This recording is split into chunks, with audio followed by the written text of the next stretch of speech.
ইনশাআল্লাহ সম্মিলিতভাবে আগামী নির্বাচন ঐক্যবদ্ধভাবে দোয়া করেন যেন ইসলামের পক্ষে আমরা একটা বাক্স দিতে পারি। আল্লাহর কাছে দোয়া করেন যে ইসলামের পক্ষে আমরা একটা বাক্স দিতে পারি। ইসলামী আন্দোলন বাংলাদেশ একটা বাক্স দেওয়ার জন্য সর্বোচ্চ ছাড় দিতে তৈরি আছে।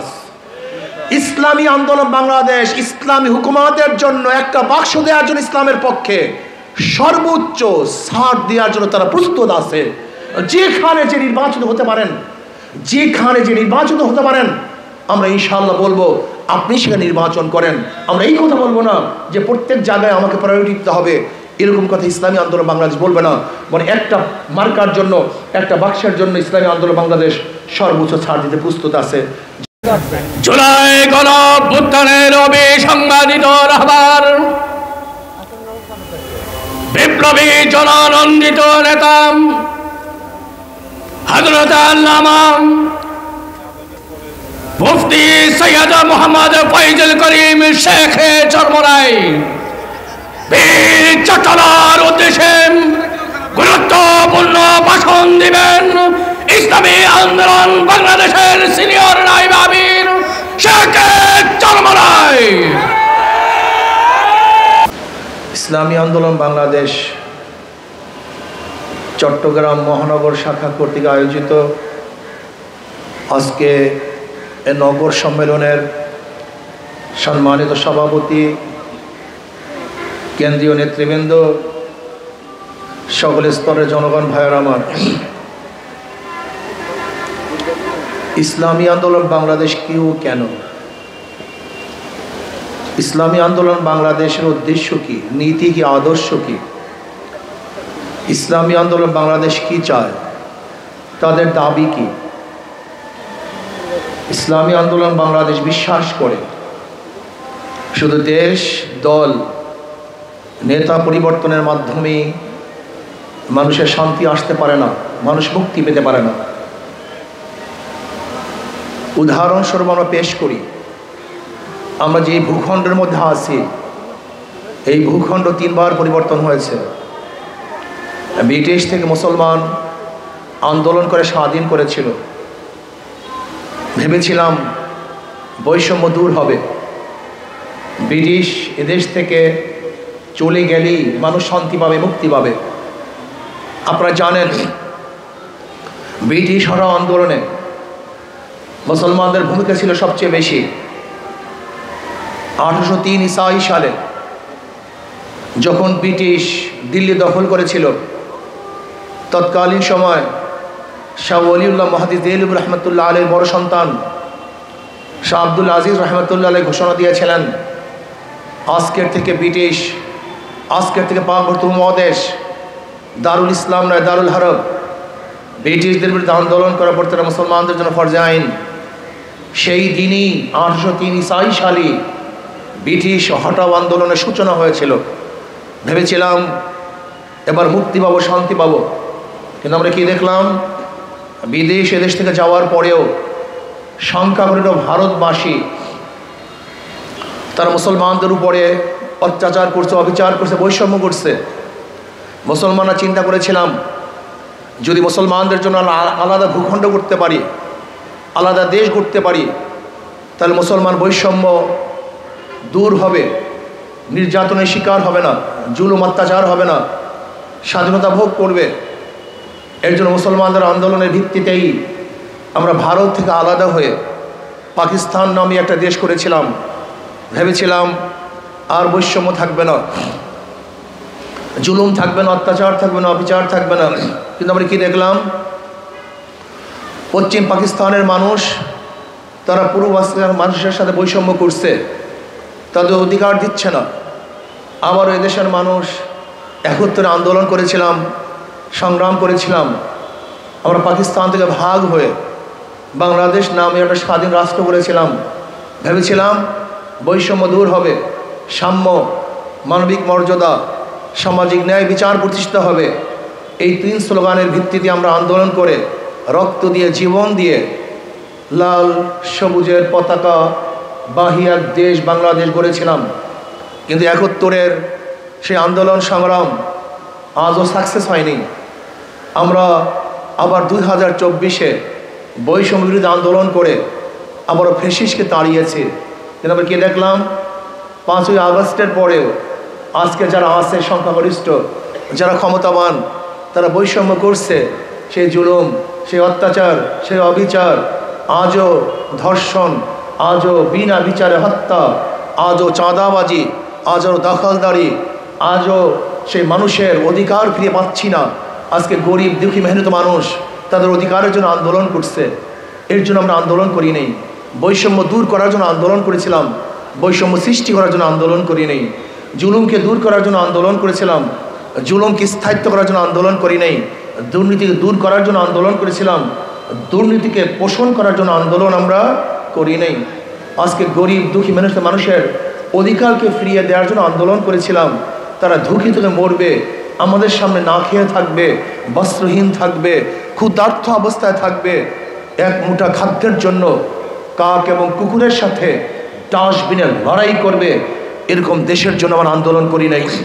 আমরা আন্দোলন করি নাই আজকে আমার মা বোনেরা ধর্ষিত হবে। আমরা আন্দোলন করি নাই আজকে হাজারো ইয়েতিম মিসকিন বিধবারা না খেয়ে ধুকে মরবে, এই জন্য আমরা আন্দোলন করি নাই। আমরা আন্দোলন করি নাই আজকে খোলা আকাশের নিচে আশরাফুল মাখলুকাত মানব সন্তান শুয়ে থাকবে, এই দেশ দেখার জন্য আন্দোলন করি নাই। আমরা আন্দোলন করি নাই আজকে হাজারো গরিব সন্তানরা মেধাবী, তারা অর্থের অভাবে উচ্চশিক্ষায় শিক্ষিত হতে পারবে না, এরকম দেশ দেখার জন্য আন্দোলন করি নাই। এর জন্য আন্দোলন করি নাই আজকেও চাকরির জন্য টেলিফোনের প্রয়োজন হবে, মেধার কোনো প্রয়োজন হবে না, এর জন্য আমরা আন্দোলন করি নাই। আন্দোলনের জন্য করি নাই যে অফিসে গিয়ে আজকেও জনগণদের অধিকার বাস্তবায়ন হবে না, জনগণ সম্মানিত হতে পারবে না, চাঁদা দিতে হবে, ঘুষ দিতে হবে, তারপর তাদের ফাইল পাস হবে, এর জন্য আমরা আন্দোলন করি নাই। আমরা এর জন্য আন্দোলন করি নাই বিচারকরা কারোর দিকে তাকিয়ে বিচারের রায় লিখবে, এর জন্য আন্দোলন করি নাই। আমরা আন্দোলন কেন করেছিলাম? যেখানে বৈষম্য থাকবে না, মানুষ অধিকার ফিরে পাবে, জুলুম থাকবে না, অত্যাচার থাকবে না, অবিচার থাকবে না, যেখানে অধিকার প্রতিষ্ঠা মুসলমানদের, যেখানে অধিকার প্রতিষ্ঠা হিন্দুদের, খ্রিস্টানদের, বৌদ্ধদের, ঋষি, কামার, মজদুর, চাষা, শ্রমিক, মেটো, যত শ্রেণীর মানুষ বাংলাদেশে বসবাস করে সাম্য। আমরা বাংলাদেশের নাগরিক হিসেবে সবাই সমান, সবার অধিকার সমান। আজকে আশরাফুল মাখলুকাত যারা সৃষ্টির সেরা জীব, এরকম হাজারো মানুষ, আমাদের বাচ্চারা, আমাদের গরিব শ্রেণীর বাচ্চারা, আপনি দেখবেন নেশাগ্রস্ত অবস্থা আছে, রাস্তার মধ্যে নেশা করতেছে, তাদেরকে দেখার মতো কেউ নেই। দেখবেন হাজারো আশরাফুল মাখলুকাত তার মারা তার ছোট বাচ্চাকে বুকের মধ্যে নিয়ে তাদেরকে খাদ্যের জন্য তারা ভিক্ষা করছে রৌদ্রের মধ্যে। ওই ছোট বাচ্চা, শিশু বাচ্চাটা, যেন আমাদের বাচ্চাদেরকে আমরা কত আদরে বসা, আদরে তাদেরকে স্নেহ মায়া মমতা তাদেরকে আমরা পালি, অথচ ওই আশরাফুল মাখলুকাত ওই বাচ্চারা ধুলের মধ্যে, কাদার মধ্যে, মিশিরের মধ্যে, কুয়াশার মধ্যে না খেয়ে তারা থাকে না। এই বাংলাদেশ আমরা দেখতে চাই না। আমরা কেমন বাংলাদেশ দেখতে চাই? আশরাফুল মাখলুকাত প্রত্যেকটা মানুষের মর্যাদা দিতে হবে, চাই সে গরিব হোক, ঋষি হোক, কামার হোক, মেতর হোক, চাষি হোক, বেদে সম্প্রদায়ের হোক না কেন, সে আশরাফুল মাখলুকাত, তাকে সম্মান করতে হবে, ইজ্জত দিতে হবে। আমি বিশ্বাস করি ওমর বিন খাত্তাব রাদিয়াল্লাহু বলেছেন, আমার খেলাফতের আমলে ফোরাতের কুলেও যদি একটা কুকুর না খেয়ে মারা যায়, আমি ওমরকে জবাব দিতে হবে। আমি মনে করি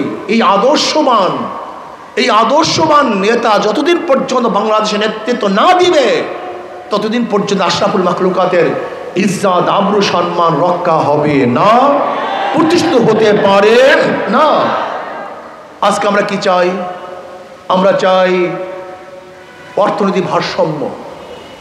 আপনি কি জানেন আজকে বাংলাদেশের অর্থ মাত্র কয়েকটা পরিবারের কাছে? আপনি কি জানেন বিগত সরকারের আমলে কি পরিমাণে টাকা পাচার হয়েছে? 28 লক্ষ কোটি টাকা। এক বছরে বাংলাদেশে বাজেট হয় 7 লক্ষ কোটি, আর শুধু পাচার হয়ে গেছে 28 লক্ষ কোটি টাকা। আপনি কি জানেন বাংলাদেশের প্রত্যেকটা নাগরিকের মাথার উপরে 1.5 লক্ষ টাকা ঋণ? আপনি কি জানেন বাংলাদেশের অবস্থাটা কি? আমরা অনেকেই জানি না। আজকে বাংলাদেশের যারা ক্ষমতা আছে তারা শুধু নিজেদের দল, নিজেদের ব্যক্তিদের দিকে তাকিয়েছে, জনগণের দিকে তাকাবার তাদের সময় ছিল না। ওরা বড় বড় মেগা প্রকল্পের মাধ্যমে মেগা চুরি করেছে, মেগা ডাকাতি করেছে, দেশটাকে লুটপাটের এক স্বর্গরাজ্য হিসাবে তারা গ্রহণ করেছে। আমরা এই রাষ্ট্র আমরা দেখতে চাই না। আমরা কি রাষ্ট্র দেখতে চাই? আমরা রাষ্ট্র দেখতে চাই ইসলাম হুকুমত দেখতে চাই, যেখানে প্রত্যেকটা মানুষ, প্রত্যেকটা গরিব তাদের দরিদ্র সীমার উপরে চলে যাবে, আস্তে আস্তে তারা ধনী হয়ে যাবে।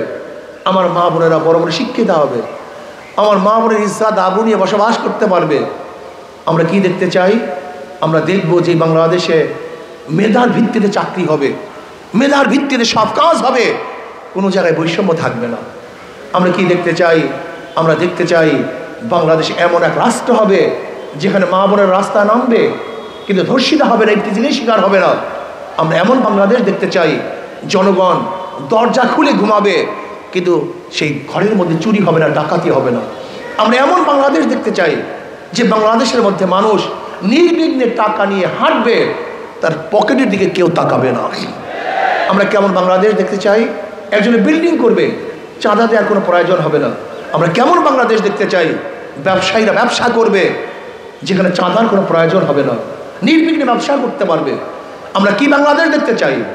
আজকে দেখেন গোটা দুনিয়ার মধ্যে ফার্স্ট কান্ট্রিগুলি, যদিও সুদ হারাম, আমি সেই দিকে যাব না, আমরা ইসলামিক অর্থনীতি হিসাবে ব্যবসায়ীদেরকে টাকা দেব, ইসলাম হুকুমত হয়, কিন্তু তারপরেও তারা সুদ ভিত্তিক যারা ব্যবসা করতেছে, আজকে বাংলাদেশে সুদের পার্সেন্টেজ কত? 15%। অথচ বিদেশে সুদের পার্সেন্টেজ কত? 3% বা 4%। কিভাবে তাদের সাথে সমন্বয় করে ব্যবসা করবে? কোনোদিন সম্ভব না। আমরা অর্থনীতিকে চাঙ্গা করতে চাই, আমরা অর্থনীতি পাবলিকের জন্য করতে চাই, জনগণের জন্য করতে চাই। আমরা কৃষকের জন্য সার, ঔষধ, কীটনাশক এবং কৃষি জল সামগ্রী আছে, তার উপরে গোটা শুল্ক উঠিয়ে দিতে চাই। আমরা চাই কৃষকদেরকে বিনা লাভে লোন দিতে। ইসলাম হুকুমত হলে প্রত্যেকটা কৃষককে আমরা অর্থায়ন করব, যেখানে তাদের কোনো টাকা দেওয়ার প্রয়োজন হবে না, যেখানে বর্তমানে কোনো টাকার প্রয়োজন হবে না। তারা কৃষি করার পরে তারা তাদের মূল টাকা ফেরত দিবে। এরকম অর্থনীতি আমরা চাঙ্গা করতে চাই। আমরা কি চাঙ্গা করতে চাই? আমরা বিদেশে মানুষ পাঠাবো সরকারের মাধ্যমে, যেখানে ওই পাবলিকের কোনো টাকা দেওয়ার প্রয়োজন নেই। আমরা গভর্নমেন্টের ফান্ড থেকে, দেশীয় ফান্ড থেকে আমরা অর্থায়ন করব। তারা বিদেশে গিয়ে তারা কামাই করে তারপর ফান্ড আবার জমা দেবে। আমরা এরকম বাংলাদেশ দেখতে চাই। আমরা কেমন বাংলাদেশ দেখতে চাই? আমরা বাংলাদেশ দেখতে চাই যে বিদেশিরা যারা আছেন, আমাদের প্রবাসী বন্ধু যারা আমাদের অর্থনৈতিক কান্ডারি, আমরা অনেক রেমিটেন্স যারা আমাদের বাংলাদেশে পাঠান, ওদের জন্য এমন সম্মানের আসন করতে চাই। যারা বাংলাদেশে আসবে, বাংলাদেশে যখন পাড়া দিবে, এয়ারপোর্টে যারা থাকবে তাদেরকে জনাব, মোহতারাম অথবা স্যার এরকম সম্মানসূচক শব্দ তাদের জন্য ব্যবহার করতে চাই। আমরা কি চাই? বিদেশ থেকে যখন আসবে মনে করতে হবে এরা আমাদের বাংলাদেশের উন্নয়নের একজন সহযোদ্ধা, এই উন্নয়নের সহযোদ্ধা, আমাদের রেমিটেন্সের সহযোদ্ধা। তাদের ইজ্জত আবরুকে রক্ষা করতে চাই। হাজারো আমাদের প্রবাসী বন্ধুদের বাড়িঘর আজকে দখল হয়ে যাচ্ছে, অনেকে দখল করে ফেলছে বিদেশে থাকার কারণে, তাদের নামে রেকর্ড হচ্ছে না। বাংলাদেশ সরকার যদি ইসলামী হুকুমত হয় তাহলে কি হবে? কার কার বাড়ি দখল করা হয়েছে, সরকারের নিজের উদ্যোগে সেই প্রবাসীর বাড়ি তার হাতে তুলে দেওয়ার ব্যবস্থা করবে ইনশাআল্লাহ। আমরা এমন বাংলাদেশ দেখতে চাই যে বাংলাদেশের মধ্যে সাম্যতা চলে আসবে, কেউ 10 তলা কেউ নিচতলায় না, অর্থনৈতিক ভারসাম্য হবে, সুষম বন্টন হবে, যে বাংলাদেশের মধ্যে প্রত্যেকটা মানুষ দরিদ্র সীমার উপরে চলে যাবে। শান্তি, মুক্তি, তাদের জবানের স্বাধীনতা, তাদের কলমের স্বাধীনতা, অর্থনৈতিক স্বাধীনতা, ইজ্জত আবরুর স্বাধীনতা আমরা প্রতিষ্ঠা করবো ইনশাআল্লাহ। ইসলাম হুকুমত যদি হয়ে যায়, গরিবরা আর গরিব থাকবে না, সমস্ত গরিবগুলি দরিদ্র সীমার উপরে চলে যাবে। বেয়াকুব গরিব, আপনি কি জানেন ইসলাম কি? ইসলামের গোটা অর্থনীতি গরিবদের জন্য, জাকাত গরিবদের জন্য, ফিতরা গরিবদের জন্য, ওশর গরিবদের জন্য, মানত গরিবদের জন্য, দান গরিবদের জন্য, ইসলামের গোটা অর্থনীতি গরিবদের জন্য। অথচ আশ্চর্য হয়ে যায় এই গরিব ইসলামকে পছন্দ করে না। আমি আশ্চর্য হয়ে যাই। আপনি কি জানেন যদি ইসলাম হুকুমত চলে আসে তাহলে বাংলাদেশের আগামী 5-10 বছরের মধ্যে প্রত্যেকটা গরিব দরিদ্র সীমার উপরে চলে যাবে ইনশাআল্লাহ। আমরা কেমন বাংলাদেশ দেখতে চাই? প্রশাসনগুলি জনগণের সেবক হবে, প্রশাসন জালেম হবে না, তাদের মনের মধ্যে ভাব থাকবে না আমি অফিসার, আমি স্যার, বরং তার মধ্যে এরকম ভাব সৃষ্টি হবে আমি একজন খাদেম। এই জনগণ আমাকে পয়সা দেয়, জনগণের টাকা আমার বেতন হয়, কাজে তাদেরকে ইজ্জত করে সম্মান করতে হবে। এরকম প্রশাসন আমরা দেখতে চাই। আমরা প্রশাসন, জালেম প্রশাসন দেখতে চাই না, যারা জনগণের সাথে খারাপ ব্যবহার করবে, অত্যাচার করবে, জুলুম করবে, অবিচার করবে। এই প্রশাসন আমরা দেখতে চাই না। যখন প্রশাসনের মাথার মধ্যে আসবে এই জনগণের ভ্যাট ট্যাক্সের পয়সা দিয়ে আমার চাকরির বেতনের পয়সা হয়, আমার রিজিকের ব্যবস্থা হয়, আমার সংসারের ব্যবস্থা হয়, কাজে এদেরকে সম্মান ইজ্জত করতে হবে। এরকম বাংলাদেশ আমরা দেখতে চাই। আমরা কেমন বাংলাদেশ দেখতে চাই? যদি কেউ দুঃখী হয় তার দুঃখে আমরা সবাই দুঃখী হব, কেউ সুখী হয় তার সুখে আমরা সবাই সুখী হব, হাসবো সবাই মিলেমিশে হাসবো, কাঁদবো সবাই মিলেমিশে কাঁদবো, খাবো তো সবাই মিলেমিশে খাবো, উপবাস থাকবো সবাই মিলেমিশে উপবাস থাকবো, সংগ্রাম আন্দোলন করব, সবাই মিলেমিশে আন্দোলন করব। এই দেশটাকে রক্ষা করার জন্য আমরা প্রত্যেকে পাঠ হয়ে যাব, সর্বোচ্চ চেষ্টা করব। যদি আমাদের ভূখণ্ডের দিকে কেউ চোখ তাকায় ওই চক্ষু তার শরীরে থাকবে না ইনশাআল্লাহ। যদি বাংলাদেশের উপর কেউ আঙ্গুল নাড়ায় ওই আঙ্গুল হাত থেকে বের করে দেবে ইনশাআল্লাহ। এই বাংলাদেশের ভূখণ্ডকে রক্ষা করার জন্য, ইজ্জত আবরুকে রক্ষা করার জন্য আমরা প্রত্যেকে সহযোগী হয়ে যাব। আজকে ফেসিস নতুনভাবে বিভিন্ন আন্দোলনের চক্রান্ত করতেছে। যদি আমরা ঐক্যবদ্ধ হই কোনো অবস্থাতেই পারবে না, এটা সম্ভব না। আমরা দ্বিতীয় কোনো ফেসিসকে আর ক্ষমতায় দেখতে চাই না। এর জন্য পিআর সিস্টেমের নির্বাচন চাই, পিআর সিস্টেমের নির্বাচন, সংখ্যানুপাতিক হারে নির্বাচন, যেখানে সমস্ত মতের, সমস্ত পথের, সমস্ত দলের মানুষ সংসদের সদস্য থাকবে, মার্কায় ভোট হবে, কোন ব্যক্তিকে ভোট দিবে না।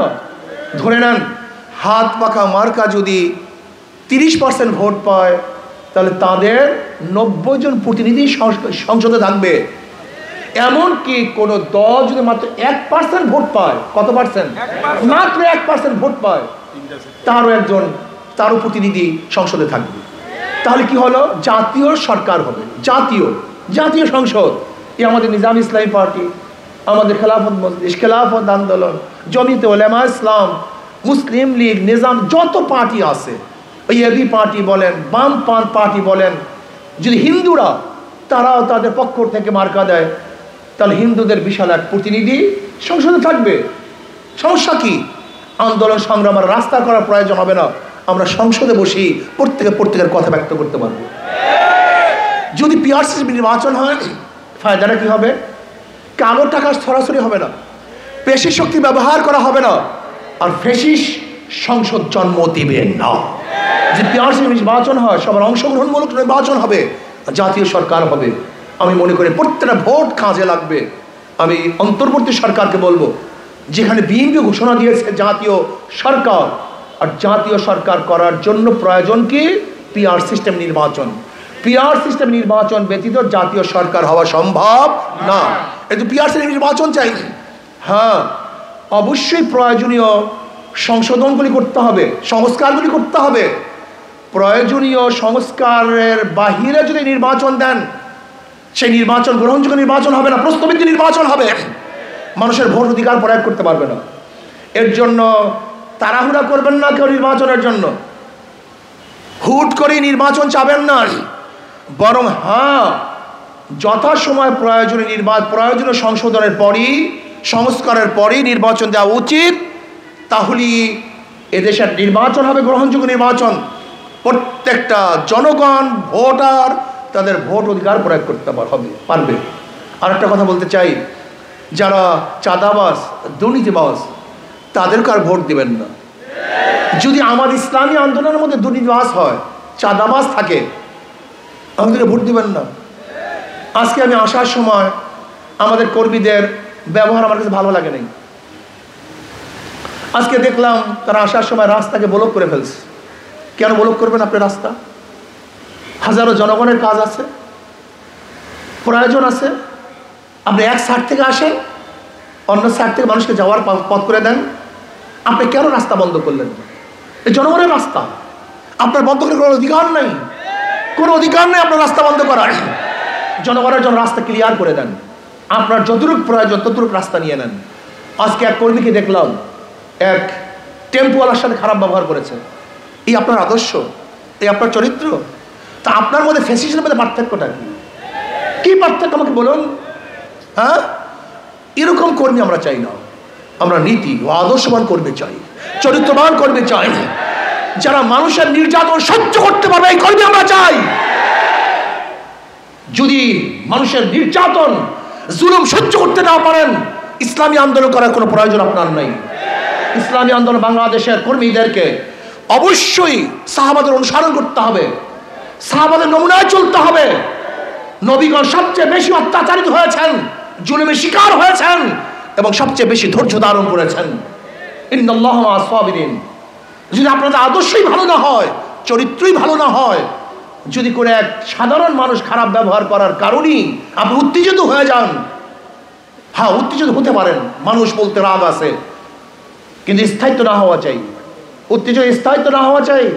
যখনই আপনার মনে করবেন যে আমি ভুল করেছি, সাথে সাথে তার কাছে মাপ চাওয়া চাই, মাফ করা চাই, এরকম মেজাজে থাকতে হবে। দেখেন, ইসলাম তলোয়ারের মাধ্যমে শুধু বিজয় হয় নাই, ইসলাম উদারতার মাধ্যমে বিজয় হয়েছে, আদর্শের মাধ্যমে বিজয় হয়েছে। আপনি জানেন না, জনাবে মুহাম্মদ রাসূলুল্লাহ সাল্লাল্লাহু আলাইহি ওয়াসাল্লামকে এক ব্যক্তি হত্যা করার জন্য তোকে তোকে ঘুরতেছিলেন। নবী আলাইহিস সালাতু ওয়াস সালাম ঘুমাইতেছিলেন, তলোয়ার ছিল গাছের উপরে। ওই বেঈমান হাতের মধ্যে তলোয়ার নিয়ে নবী আলাইহিস সালাতু ওয়াস সালাম গর্দানের মধ্যে উঠছে। এবার বলতেছে, মোহাম্মদ তোমাকে কে বাঁচাবে? নবী আলাইহিস সালাতু ওয়াস সালাম চক্ষু মেলে দেখলেন সোজা গর্দানের উপরে তলোয়ার। নবী আলাইহিস সালাতু ওয়াস সালাম বললেন আল্লাহ। এই কথা বলার সাথে থরথর করে তার হাত থেকে তলোয়ার পড়ে গেছে। এবার নবী আলাইহিস সালাতু ওয়াস সালাম তলোয়ার হাতে নিলেন, ওই কাফেরের গর্দানের উপরে ধরলেন। এবার বলেন, বেঈমান তোকে কে বাঁচাবে? বলে, মোহাম্মদ তুমি ছাড়া কোনো উপায় নেই। বলে, ইসলাম গ্রহণ কর, ঈমান আন। বলে, ঈমান আনবো না, আমাকে হত্যা করো, আমি মুসলমান হব না। তুমি হত্যা করো, কিন্তু কলেমা পড়বো না। নবী আলাইহিস সালাতু ওয়াস সালাম কোনো কথা বলেন না। এবার বেঈমান বলতেস, হ্যাঁ আমি ওয়াদা করতে পারি তোমার বিরুদ্ধে আর যুদ্ধ করবো না, তোমার বিরুদ্ধে যারা যুদ্ধ করবে তাদেরকে সাহায্য সহযোগিতা করবো না। নবী আলাইহিস সালাতু বলে, যা তোকে ছেড়ে দিলাম। যে ব্যক্তি নবী আলাইহিস সালাতু হত্যা করার জন্য ছুরি উঠাইছেন গলার মধ্যে, কিন্তু নবী আলাইহিস সালাতু তাকেও মাফ করে দিয়েছেন। ইসলামী আন্দোলনের প্রত্যেকটা কর্মীদেরকে, নেতা কর্মী সমর্থকদেরকে জোশের সাথে হুশের সাথে জোশ থাকা চাই। খারাপ ব্যবহার করা যাবে না, জুলুম করা যাবে না, অত্যাচার করা যাবে না। আপনার ব্যবহার করে মানুষজন আপনাকে ঘৃণা না করে সেই চিন্তা করতে হবে। আদর্শবান হতে হবে, নীতিবান হতে হবে। খবরদার, ইসলামের নামে কোনো বিপর্দা মহিলাকে কোনো জনসভায় আনা যাবে না। ইসলামী হুকুমাতের নামে কি শুরু করেছেন আপনারা? শুরুটা কি করেছেন?